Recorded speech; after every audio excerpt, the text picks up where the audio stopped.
Bangladesh advocate Mohammad Saifur Rahman.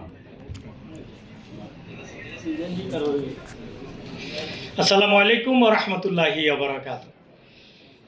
উপস্থিত আজকের এই মহতী ইফতার মাহফিলের সম্মানিত সভাপতি, মঞ্চে উপবিষ্ট নেতৃবৃন্দ এবং আমার সহকর্মী ভাই বোনেরা, বিজ্ঞ সিনিয়র বৃন্দ, সুধী মণ্ডলী, সাংবাদিক বন্ধুগণ, তো আমরা লয়ার্স কাউন্সিলের পক্ষ থেকে আজকের এই অনুষ্ঠানে আমরা মিলিত হয়েছি। আল্লাহ শুকরিয়া আদায় করছি, আলহামদুলিল্লাহ।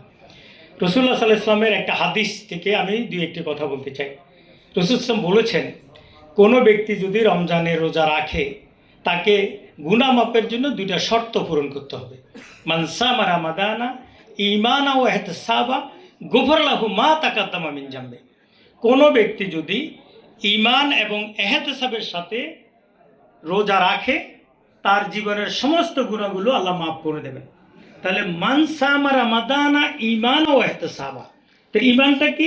ঈমানটা হলো বিশ্বাস, আল্লাহর উপরে মুখে স্বীকার, অন্তরে বিশ্বাস, কাজ দিয়ে প্রুভ করতে হবে, তাহলে ওটা ঈমানটা পারফেক্ট হবে। দ্বিতীয়ত হলো যে এহতেসাব। এহতেসাব মানে আমাদের কেউ কেউ তফসির করে না, এহতেসাব মানে হলো সোয়াবের আশা। আসলে এহতেসাবটা হলো রিয়ালাইজেশনটা হলো আগের কাজের সাথে বর্তমান কাজ মিলানো, গত বছরের সাথে এখন মিলানো, নিজের আগের ইবাদতের সাথে এখনের ইবাদত মিলানো।